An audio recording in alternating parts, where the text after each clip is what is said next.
Welcome back inside the coach's room. Last week, we took a closer look at the Toronto Maple Leafs, a team really struggling 5-on-5. Well, now we're heading out west for a team that's having the same problems 5-on-5, and that's the two-time defending Western Conference champion, Edmonton Oilers. Yeah, Edmonton's off to a tough start right now. They're 7-6-4 through their first 17 games, but not to worry. Last year, through the first 17 games, they were 9-7-1, a difference of 1 point. And they're virtually the same in their ranking. Last year, they were 14th after 17 games. This year, they're 16th after 17 games.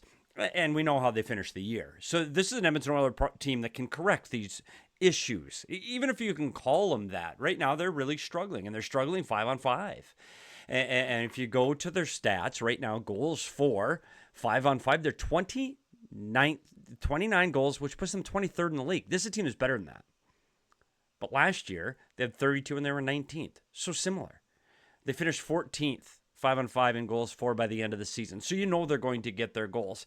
One of the issues is their 5-on-5 defending. They've given up 42 goals against 5-on-5. That puts them 30th in the league. Last year at this same time, they've given up 32, putting them 17th, about the middle of the pack. And when you put their goals for percentage together, that means their percentage of goals for over the goals for and goals against 5-on-5. You want to be 50% or better. That you're scoring more 5-on-5 than you're giving up. They're 40.8. Last year they were 50. They scored 32. They gave up 32. This year they've scored 29, given up 42. They're last in the NHL in 5-on-5 goals for percentage. Last. This team's better than that. Now, goaltending, is it part of the issue? I mean, yes. You look at this year, Stuart Skinner has started 12 games. He's 5-4-3 for 13 points. Last year, he started at 11 points. So actually got 2 more points this year. The save percentage last year, 0.83. This year, 0.88. Neither one of those is very good. It has to be better. By the end of the season, he only got up to a .896. So you'd like to see that 90 at least or better. Goals against this season is 2.91, which is actually better than he did last year at 3.22 a year ago. So Stu Skinner, you look at his numbers, and they're very similar to where he was a year ago. Now, Calvin Pickard, last year he started 5. He was 2-2-1 with a .836 save percentage and a 4 goals against average right now. 4 goals against average right now. And last year he had a 2.49. So it's 2 wins different. But you can't put this all on the goaltending. One of the things I want to talk about 5-on-5 is the PDO, which is the shot percentage, 5-on-5, plus your team's save percentage, 5-on-5. And it just kind of shows your puck luck. And you want to be at 100%. That's what you want to be. You want to be 100% between your shooting percentage and your save percentage. You want to be 100% or better. The Edmonton Oilers, through their first 17 games, have been above 100 twice. Now, to give you an idea of what other teams are like in the Western Conference, the Anaheim Ducks have been over 100 9 times. Colorado, 9 times. So if you want to be one of those teams that is being successful 5-on-5 and thus being better in the standings, well, you need to have a good shooting percentage and you need to stop the puck. And right now, Edmonton is not doing those things. And through 17 games a year ago, they had that 100 PDO 6 times. One of the good signs, and we're getting through the statistics, and I know everybody's waiting for the video. We're going to get to the video, but they've given up the 3rd fewest shots against per game at 25.1. That's a really good sign. Last year, they were 9th at 27. So they're doing better at limiting the opponent's shots. That's good. Unfortunately, there's just too many of them going in. The other problem is they're 16th in shots for, 28.3 shots for per game. Last season, they averaged 32 shots per game, which is first. So they do need to get more pucks on net than they have so far this season. And another area, we're going to see this when we get to the video, is they're 26th in rebound shots 5-on-5. Means no one's getting any secondary opportunities. They're one and done in the offensive zone. We're going to see some of the reasons why in a second. So we've talked about all these things. Yes, they need to be better. Shooting percentage 5-on-5, they're 28th in the league. That will get better. They have too many good players. They're not going to finish with a 7.73 shooting percentage 5-on-5. It will get better. Their save percentage defensively 5-on-5 is 87.5, which is the worst in the National Hockey League. They are going to get more saves. They're going to defend better. And some of the issues are in the defensive zone structure. And we're going to check that out now. So, as we do here on Inside the Coach's Room, we break down video. I was a video coach for the Arizona Coyotes for over 20 years, and this is what I did, break down film. So let's go to the film. And let's start with the defensive side of the puck for the Edmonton Oilers. And one of the biggest problems that they're having is turnovers in the neutral zone. And it's about awareness. You can see here with the Edmonton Oilers coming up, your partner's changing. And if your partner is changing, that means you got to make smart plays. Do you make the easy play? Do you make the easy play up the wall, tip the puck in, go on forecheck, and try to get a change? Well, the answer is yes.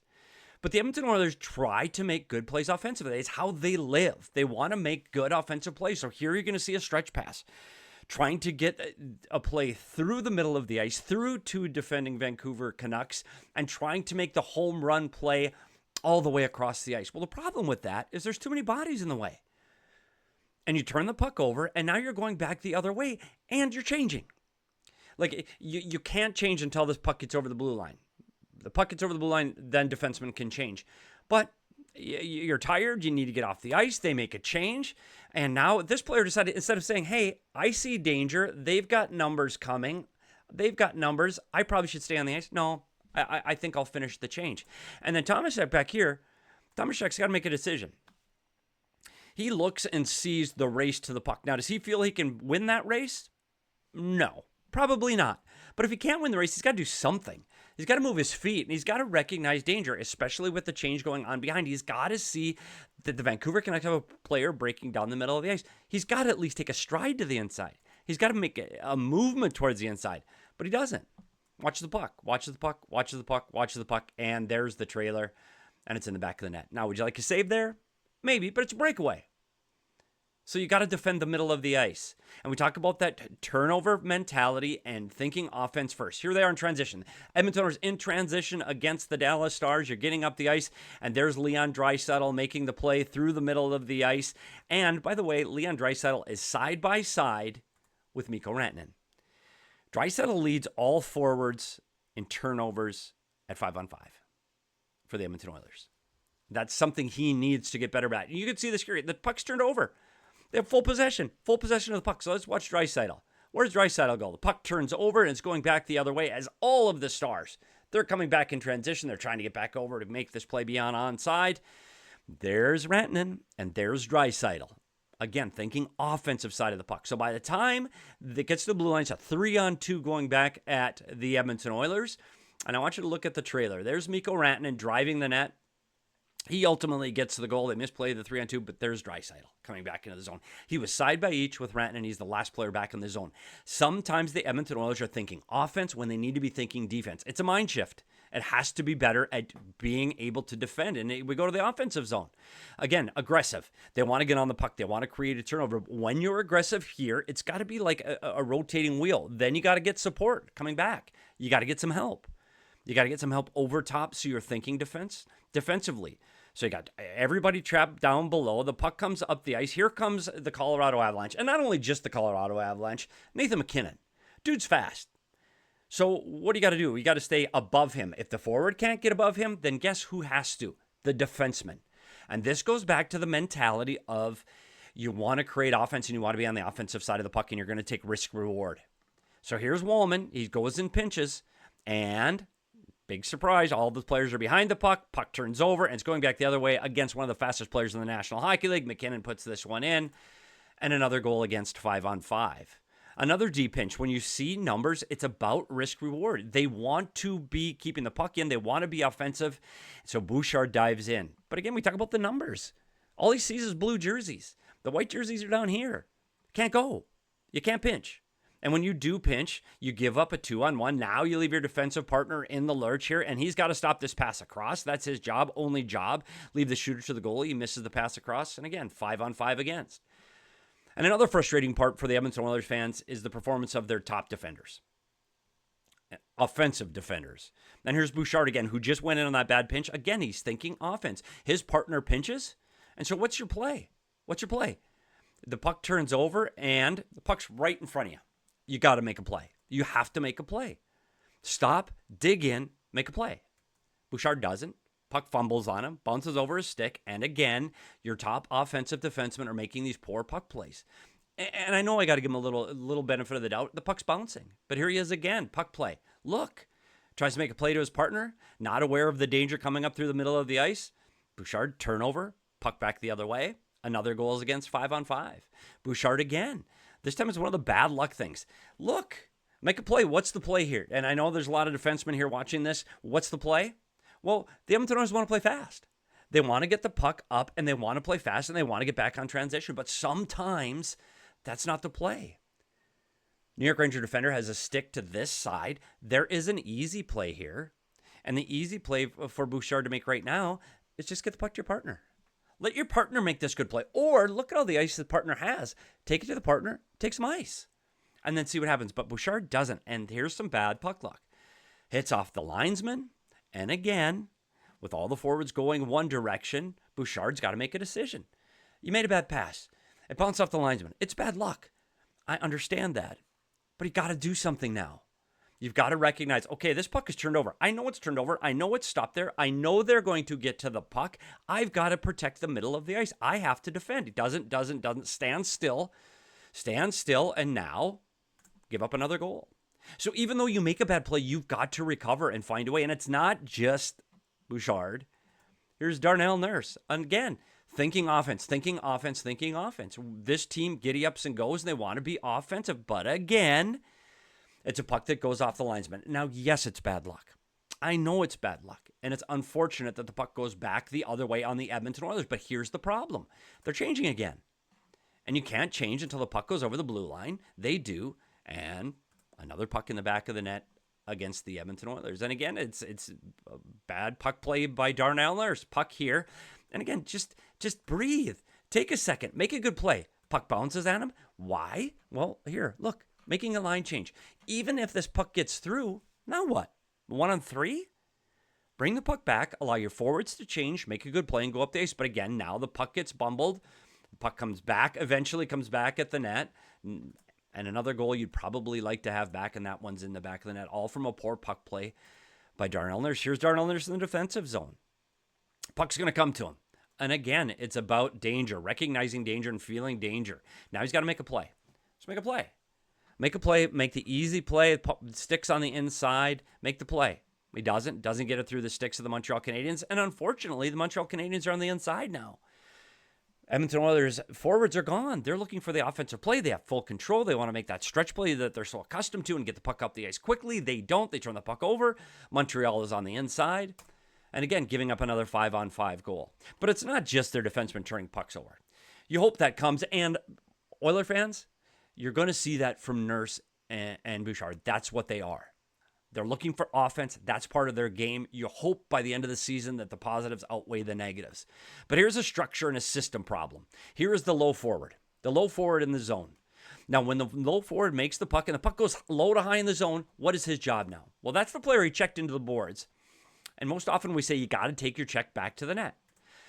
Somebody's got to be responsible for the player coming back to the net, whether it's the defenseman in front of the net or that forward. This forward hands him off to the defenseman, and he goes to protect the middle of the ice. And that's fine. Low forward protecting the middle of the ice. Great. Now you've got to tell your defenseman, and the defenseman's got to be aware that this player is driving to the net. Okay? Edmonton doesn't have a problem with their high forwards. They defend their defense of the opponent very well. They're in good position. Everything is great. Their problem comes with their low forward. And their low forward right now has got to be responsible since he handed off the player he checked off of the boards. Now he's got to recognize this player driving the net. He's in charge of taking everything in here. The low forward right now has to take that player going to the net. He's got to take away this middle of the ice and take away the area of the defending. Nurse loses his man, which is bad. And now, again, you end up with a 2-on-1 at the net. 2-on-1 at the net, and doesn't take his player all the way there. Nurse has to play that as a 2-on-1, and it's another goal against. We talk about the low forward again. Here's the low forward. This time it's Savoy, and I know he's young and he's learning. Well, if you're not playing man-on-man right now, this forward needs to fold underneath. He's not close enough to steal the puck. He's got to fold underneath, and he's got to control the middle of the ice. And he's got to take everything coming at the front of the net. This low forward's going to come in here, and he's going to take everything coming at the net if you're playing a zone. But right now, he's playing this like a man-on-man.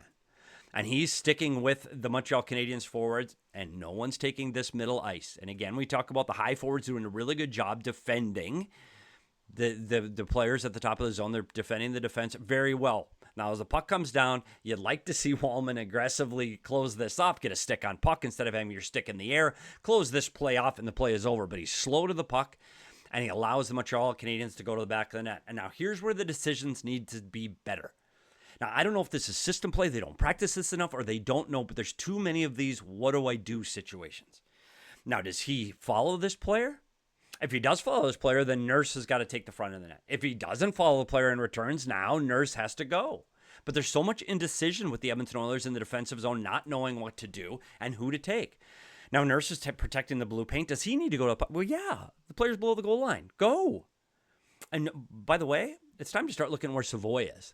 So Savoy, who was man-on-man with the guy going around the top, that's his man right there that he carried all the way around to the top. Now, it's like a dog on a bone. He sees the puck. I'm going to go to the puck. I'm going to go to the puck. I'm going to go to the puck.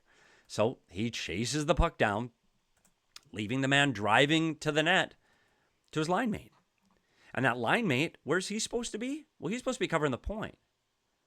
So that allows the Montreal Canadiens forward to slide in between because everybody was watching the puck. And again, they're not defending the most important part of the ice. And again, it's because of that low forward not being responsible and chasing the puck. And again, they end up with the puck going in behind their goaltender. Let's look at the low forward again. Talk about the low forward in the zone. We see that, again, the high forwards have their defensemen. Everything is fine. You see the two defensemen in front of the net. Everything is fine. Here's the low forward. And he's got to get to the middle of the ice. Oh, good job. He's got his guy. He's there. He's within a stick length. He can defend this. He can get under stick if he needs to. He can block this pass. Everything looks good. Everything is good right now as the puck gets delivered. Well, now the puck gets blocked and goes to the other side. And now, where does the low forward go? Where is the man he was watching? Where is the middle of the ice? It's here. It's right here. So again, it talks about communication. He can go here. You can. The low forward can go to the wall side forward, but you can't have both guys go. You can't have your defenseman go, and you can't have the forward go. Now, the forward was here. Stay there. Stay there. Protect the middle of the ice. Protect the most dangerous area of the ice. Let your defenseman do his work. Stay here. The low forward needs to do a better job for the Edmonton Oilers protecting the front of the net because they're not doing that right now. And because he is not here, that's mistake number one. Now the defenseman's got to look. Where's the most dangerous player? Can't score from back here. This is the most dangerous player. So maybe I need to defend this play and hold my position at the blue paint, hold and wait, all because the low forward drifted towards the puck. But now the defenseman has to be responsible for that. Can't chase behind the goal line, right? But he does. Chases below the goal line. That leaves his player all alone in front of the net. And again, a goal against. Let's look at the low forward off of a face-off. Low forward again. Now, this is a strange play because the defenseman is responsible for the board side winger of the opponent. He takes him all the way until he moves the puck. Now this defenseman's got to get back. His job is to defend the front of the net. Everything looks good. That's fine. Everything's fine for the Edmonton Oilers here as they get out to the blue line and the puck gets out to the blue line. Now it's a matter for those forwards. As we've said, the high forwards are doing a great job covering their defense. It goes back to the low forward. And he's got to protect the middle of the ice. That's where the low forward is most responsible. He turns the wrong way, allows his check to get into the inside. The defenseman's got to win this race to the puck, and now this defenseman's got to get back to the front of the net. But the player that is supposed to be protected by the low forward is driving the middle of the ice, and there's the low forward on the wrong side, So now what does he do? He goes, oh, there's the guy I was defending. I better get on him.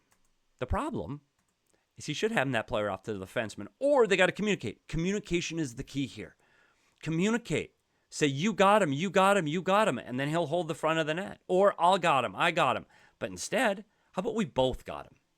And if we both go to the puck and you see two players going to the puck carrier, that is a problem because somewhere behind you there is open ice. Unfortunately for Edmonton, that open ice is in the middle of the ice in front of the goaltender. So as the puck comes around, this player, the low forward, should have been here protecting the front of the net, but he's not. So that means, like we said before, one mistake makes two. The high forward now has to take that player going to the net because that is the most dangerous player. One mistake takes two.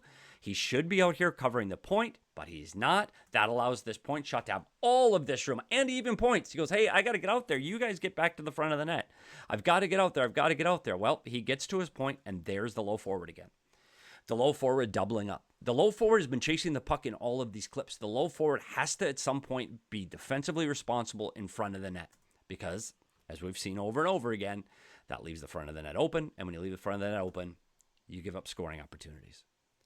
But it's not just about the defending side of the puck. We've seen their limit of their 5-on-5 goals for. They're 23rd in the league right now of 5-on-5 goals for. And you cannot tell me that this Edmonton Oilers team should be 23rd in offensive goals for. So let's go to the video and see what some of the problems are for this team offensively. When you see this team, one of the things Edmonton does as good as any team in the National Hockey League is they're active. That means they move a lot. They move around the offensive zone. When you move, you create openings in behind by the front of the net. And this is what they want. These crisscrossing moves and this active play in the offensive zone creates openings. It's confusing because you see now Chicago's got two defenders defending up top. And we said when we have defensemen or people moving, two players going to one, that means somebody's open. That's the look you want. This is what the Edmonton Oilers need to look like. Be active in the offensive zone, but get someone to the front of the net. When they do that, deliver the front puck to the front of the net, they get opportunities like that. But too often this Edmonton Oilers team offensively has so much movement, but everybody's moving away from the net. And when everybody is moving away from the net, they don't have any opportunities to the inside. And the New York Rangers will give them these shots all day long. And as we said before, looking for those home run plays through seams, through sticks, don't always connect. So when this thing rotates around and we still, everybody on the outside. And this is the team that's not getting the rebound shots. 26 on 5-on-5 rebounds. Why? Because no one's at the net. And that is part of the problem. And so when you see what happens here, low to high is the way to generate offense when you can't generate offense. Low to high, get to the net. You've seen it from the best teams in the league, their ability to crash the net. Here's Edmonton getting the puck low to high in the zone, and now everybody's got to get there. They got to get to the front of the net. You got to create rebounds, tips, traffic. What do? They're standing still. And not only standing still as this puck comes up, no one is from the hash marks in for the Edmonton Oilers. And take a look at Draisaitl. Draisaitl is out here. He's stuck on the wall where he is on on the power play. That's where Draisaitl is usually on the power play. You know where he's at 5-on-5 shots on goal for right now, Leon Draisaitl? He's 11th on the Edmonton Oilers on 5-on-5 shots on goal. Do you remember what it was a year ago? He was first. 2.1 shots per game, 5-on-5. Right now he's 11th. He's got to get to those areas if he wants those shots. And when you watch this, now Dallas is out of the zone. Let's see it again. Low to high in the zone. Everybody's got to get to the net, right? Well, no. Clean look by the goalie. They're boxed out. Not only that, sticks to the outside. No one's going to tip screen this one. There's no rebound. Chicago's out. No tip screen rebound off the rush. Where do you got to go? Drive the net. Drive the net. Stop there. Stop there. That's what you do off the rush. No, they drift away to the outside. Shot from the blue line, no tip, no screen, no rebound, no chance. Again, their ability to get to the inside on a play down low in the zone as the pass gets made. We talked about how active. They're active again. Everything's great, but everything's going away from the net. As the shot gets delivered to the net, look at that. There is no one near the puck, no one even going towards the puck. They're all drifting the wrong way. No tip, no screen, no rebound. And again, this play from down low below the goal line offensively, they make the pass to the front. This is great. But when you watch some of these teams, Carolina Hurricanes, Florida Panthers, where are they going now? Well, once you make the pass, you got to get to the net. You got to be an option. Look at both forwards below the goal line. As the puck gets to a shooting area, they haven't moved. Puck's right there. Look where the Rangers are. No one in front of the net. No one getting to the blue paint. No one driving. No one looking for a tip screen rebound. And the Rangers are out. And we saw in the defensive side how they're pinching too often. But this is the risk reward. This is what you want for the Edmonton Oilers. This is what they expect to do. They have Utah coming out. There's numbers there. But the defenseman pinches, keeps the puck in the zone, and this is what risk reward is. So if you want to give up odd man rushes going back the other way, you're going to have to expect some of this kind of play. But this time, everybody drives to the net, and McDavid's able to put this one in. When this team goes to the net, they are much more successful. Puck goes low to high in the zone. Now you see the forwards driving, trying to get to a shooting area, working their way past their opponent to get to an area so when the puck gets delivered, they can tip and screen. When you go to tip and screen, there's better results. And here again, shot. Look where the forwards are. The defenseman's driving. That's great. The defenseman driving. You need that activity to drive to the net. But look where the forwards are. Everybody's out here. Like, you go to the net, you got 3 players to the outside. So even after this, and that's a great scoring opportunity, by the way, great scoring opportunity, but you make the one chance and you're outnumbered 4-on-2 at the net. There's no tip, screen, rebound. Even this player's not fighting to get to that puck. That is one of the biggest problems and their ability to get to that, because when they do get to the net, being active, and I mean active and getting players to the front of the net, this Oiler team is much more dangerous at getting pucks to the net and scoring 5-on-5. This movement, as long as you have this movement, as long as you have someone getting to the front of the net, you're much more successful and much more apt to have scoring opportunities getting to the net. You're going to see it over and over again when they move the puck and they're active and they drive to the net and they get to the front of the net area. Well, then they're going to have opportunities. You drive the net, you see the player without the puck driving the net, getting you to the front of the net, and you're creating opportunities.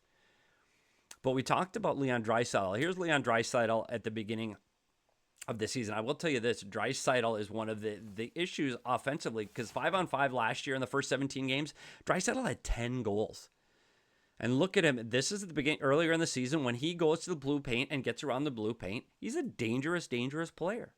He had 10 5-on-5 goals through the first 17 games last year. This year, he's got 3. Why? Because here's what he's doing 5-on-5. He can't drive the net. Normally drives the net. He can't get a step on this defender, so he stops. But after you make this play low to high, where does Leon Draisaitl need to go? Where does Leon need to go? Well, Leon's playing 5-on-5 like the power play right now. Leon's drifting away from the puck. He is not getting to an area where he can get tip, screens, rebounds. He is not even on the screen as this shot gets delivered to the net.